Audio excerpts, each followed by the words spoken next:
So from the time of me recording this, the Modern Warfare 3 reveal event happened yesterday, and I just kind of wanted to come on here and get my honest thoughts on it. It was kind of weird how it was structured. So we had the event that took place, and the event itself was amazing. It took place in, I think it was Warzone, maybe it was DMZ. It felt more like a DMZ event than a Warzone event. As soon as the event ended, like right when you finished up the event, it played the trailer, and that was amazing. I always love that feeling in these events. My favorite, it's really hard to say which one my favorite was. So in terms of actual gameplay, I would say that this one was my favorite, but in terms of like the atmosphere of the event, that still goes to Call of Duty Cold War for me. With that being said, so we're just gonna try to break this down piece by piece. I don't have any notes, I'm just going off the top of my head. So first let's talk about the actual trailer itself. It was okay. The only reason that I say that it was okay, or that the reveal was okay, was because the trailer, it didn't show us a whole lot. Rather, they relied on the creators to give us the information afterwards. Like, you had to go searching through YouTube to find out the information on multiplayer, on zombies. Now, I remember at first I saw the trailer and I was like, okay, that was cool. We saw some gameplay from the campaign, and that's typically what I expect from those events. Typically, they do like a campaign reveal, which is what they did yesterday, and then they do a multiplayer reveal a little bit later on, and then a zombies reveal a little bit later after that. But yesterday it was a little weird because we had the typical campaign reveal, but then afterwards, you had to go watch other YouTubers' videos if you wanted to know more information about the multiplayer and zombies, which is typically not how they do it. At the very least, they would do a blog post, but they didn't even do that. Like, for me personally, I had to go watch Espresso's video in order to find out information about the multiplayer, and then I had to go watch Mr. Dally JD and Noah J456 in order to find out information about the zombies. As far as I'm aware, and I may be wrong about this, but they didn't do any official blog posts actually explaining anything about the game itself outside of the gameplay reveal trailer that happened on their YouTube channel, which they uploaded a little bit after it became available in Warzone/DMZ. So on that front, I'm a little disappointed because while yes, it's cool to get the creators involved and be able to find out that information through them, obviously it's great for their views and their growth and such,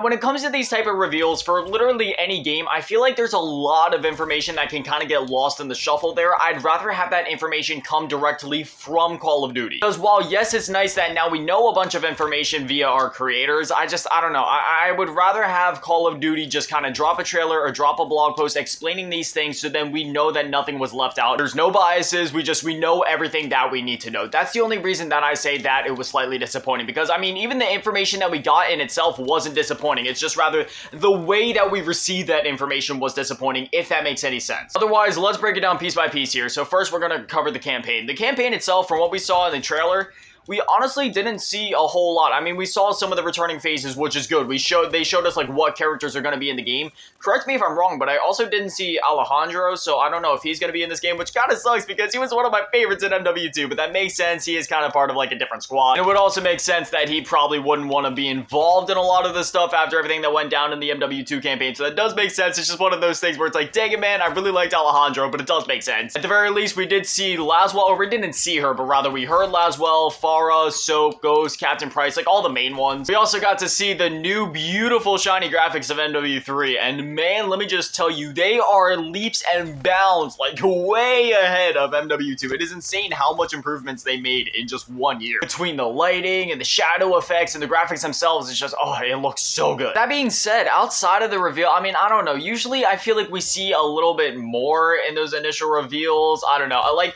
we did still see a decent bit, but I don't know, I feel like that we could have been shown a little bit more overall, but all around, I'm not disappointed with the trailer itself. Like, it was a good, solid trailer. I'm just a greedy Call of Duty player, and I want more. All in all, in terms of the campaign, I don't see anything that, like, there's no red flags as of yet. Like, everything seems good on that front. So now let's move on to talk about the multiplayer. There's a couple of things that we know. So everybody's kind of getting it twisted right now online. Everybody's like, oh, there's only going to be 16 MW2 maps at launch, and that's all there's going to be. There's going to be no new content. It's only going to be the remastered Modern Warfare 2 2009 maps. But that's not the truth. While yes, we are going to have these 16 core Modern Warfare 2 2009 maps remastered in the game, there's also going to be new maps. There's going to be, remember, there's going to be War, Ground War, the new 3v3v3 mode, which kind of is reminding me of Multi-Team Deathmatch from Black Ops 2, if you guys remember that. So there's going to be a bunch of new content in those modes. I'm unsure as to if there's actually going to be like new 6v6 maps, But I do know for a fact that we are going to have the most post-launch core 6v6 maps added into the game. They've confirmed that there's going to be 12 brand new 6v6 core maps that are going to be put into the game, which is way more than we've gotten in literally any other Call of Duty game up to this point, ever since they started the live service model. In every other game, we usually only get like what, maybe 1 or 2 brand new maps at most per season, and then they'll also throw in like a remastered map or something like that. But in this instance, we're going to be getting 12 brand new maps, and the way that they worded it makes it sound that while we're going to be getting those 12 brand new maps, we're also going to be getting remastered maps on top of it, possibly. Don't quote me on that, but that's just the way that it's sounding. So it seems like we're going to be pretty set up in terms of content this year. Like, that was one of my biggest things in my wish list for Modern Warfare 3 video. It was just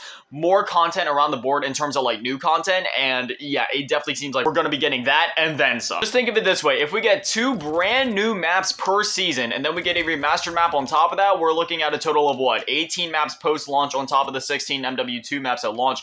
That means there's going to be 34, I'm not trying to get anybody hopes out, but if it does like actually play out that way, we're going to have a total of 34 maps in this game, which that is really good for a Call of Duty game. Unfortunately, again, we don't know too much else besides that. We won't know much else until they come out and, you know, give us like official information and more trailers and such. But we also do know that all of the weapons from MW2 are going to be carrying over. Obviously, we talked about that in previous videos as well, with all the carryover stuff. All of our weapons, operators, weapons, camos, all of that are going to be carrying over to Modern Warfare 3. And furthermore, there's going to be a ton of changes that are coming to the game. There's going to be 150 health, which we haven't seen since Black Ops 4. So if you know anything about Black Ops 4 and that game's TTK, I'm curious as to how that's gonna play out. I'm not necessarily worried, just curious. Obviously, they can balance the weapons around that. Well, we'll just have to see how that plays out. There's also gonna be red dots on the minimap anytime that somebody shoots, as it should be. I don't necessarily have anything wrong with how MW2 did it. It's just that when they make it so that you shooting doesn't make you show up on the minimap, it kind of gets rid of the point at suppressors, because that was the entire point of suppressors in the first place. So when they take that away, it kind of makes those pointless. I don't really care either way. MW2 flowed just fine in terms of the core 6v6 multiplayer maps, but they definitely will flow a bit better once red dots are brought back to the minimap, because while yes, you can still use the suppressor to keep yourself invisible on the minimap, now that red dots will be back, now obviously you'll be able to see where players are at and you'll be able to locate them more easily, and it makes it feel more like that classic Call of Duty experience, which if y'all know me, Black Ops 2 is my favorite Call of Duty of all time, so I am all about that. Furthermore, we got other stuff like reload canceling is coming back, slide canceling is coming back. I'm not sure if dolphin diving is going to be in the game. It may be, because obviously it's in Modern Warfare 2. They didn't explicitly say whether it will or won't be. We just know that slide canceling is going to be in the game, so that is yet to be seen. And at this current point in time, I believe that that is everything that we know about multiplayer, all the new modes, all the new changes. And according to Sledgehammer, this is going to be one of the most impressive lineups at launch in terms of like how many weapons are in the game, not just from Modern Warfare 2, but also just original weapons for Modern Warfare 3, so I'm really excited to see what that looks like. And zombies, it's kind of hard to go into detail about this one, because I feel like we know a good bit about the mode, yet we don't know very much at the same time. So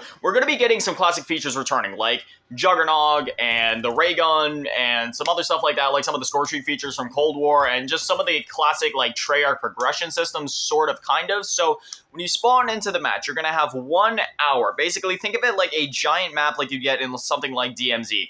Basically, you infill from the corner or the edges of the map, and you have 1 hour from the time that you spawn in to progress as far as you can. But this mode is apparently going to have some roguelite elements, because depending on how far you get, right, you'll get like these rewards, and if you exfil with like these certain, there's cases that you can get, right? So say there's a ray gun case on the map. You can either use it then in that match, or you can exfil with that ray gun case, so then you can spawn into the next match with a ray gun or a jug or something like that. So there's a bit of that roguelite element there, like, will I use this match? Will I use it in the next match? If you save it for the next match, though, that could allow you to get the farthest that you ever have. And one thing to keep in mind is that every time that you infill into the map, you are going to be infilling from the edges of the map every single time. So you got to keep working your way in, leveling yourself up, getting better gear. According to them as well, nobody, like literally, you will not be able to complete this map on one run through. You're going to have to play multiple times to see everything, to actually fully complete it. There's going to be different acts to the story too. There's going to be like different missions and like side missions you can do throughout. It's basically going to be like a mix of DMZ and Outbreak, where you have all these missions that you need to do, except there's going to be like more cutscenes and more story at play, more like a mini campaign of sorts. It's a mix of Outbreak from Cold War, DMZ from MW2, with some campaign and story and like cutscene elements thrown into there. So I'm really excited to see how this is going to work. I'm sorry if that didn't make a whole lot of sense. There's also going to be other stuff too, like apparently you're going to be able to use like a Juggernaut suit. You'll be able to like exfil with that case and then like spawn in with the Juggernaut thing, I guess. I'm not really sure how all of this is going to work. It sounds interesting. If I'm going to be honest, I was hoping for round-based, or at the very least, if they were going to do... I had a feeling through all the leaks, right? Because they've been leaking this for a while now that it was going to be like a Outbreak type mode. So I kind of knew to expect this. However, I was hoping that maybe they would kind of just throw in like a bonus round-based mode, even if it would be something small, right? Like even if it would just be like, I don't know, a Nocturne Toad survival type map, you know what I mean? Just something small, something basic, so you can just hop in, shoot some zombies, get that classic round-based experience.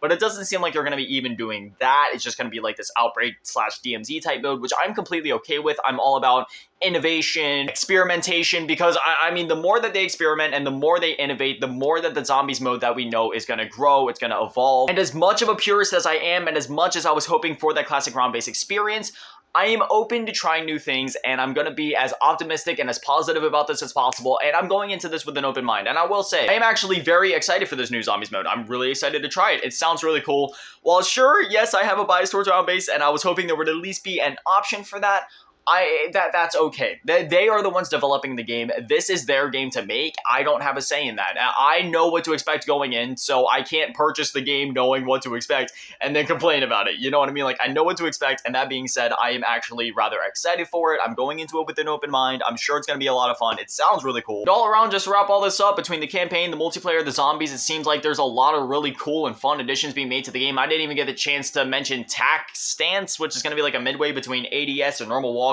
which it'll be good for like tactical CQB play. I'm sure that'll be good in like gunfights and 3v3 modes and such. But yeah, oh, and then we have like the open combat missions in the campaign, where I guess it's going to be more like a sandboxy type thing, similar to like that sniping mission from MW2, where it was like trying to do the all gillied up thing, but it was like a pseudo open world there for a bit. I have a feeling that that's how the campaign is going to play out, but I'm not sure. There might also be co-op elements. There's been some leaks about that. But anyways, between all the modes on offer and between what we've heard about Warzone integration, I'm pretty excited for Modern Warfare 3. So now I definitely love to hear from you guys. What are your thoughts on Modern Warfare 3? Are you excited for it? Are you not excited for it? Whatever it is, whatever you're thinking, I definitely love to hear from you guys. Anyway, as always, a massive shout out and thank you to all the Patrons and channel members. Thank you to all of you in the low baller tier, and an even bigger shout out and thank you to all of you in the big baller tier, Mellow Asking and Big Daddy Manny, and the biggest shout out and thank you all to all of you in the G tier, Run Avengers, and Unload Cheese Girl. Thank you guys so much. You guys are literal legends. I love you. Thank you guys for watching. Have an amazing day. Stay beautiful. I love you all.